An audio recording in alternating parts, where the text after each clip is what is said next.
છે. મારા રે મંદિરમાં બેઠો, મારા રે દેવળમાં બેઠો, એ મોટો ભગવાન છે. પથ્થર પૂજવાની મારે હવે શું જરૂર છે? પથ્થર પૂજવાની મારે હવે શું જરૂર છે? મારા રે મંદિરમાં બેઠો, મારા રે દેવળમાં બેઠો, એ મોટો ભગવાન છે.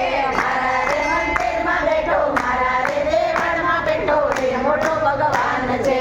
ગંગા જમનામાં હું તો આઠે પર નાવ છું. ગંગા જમનામાં હું તો આઠે પોર ના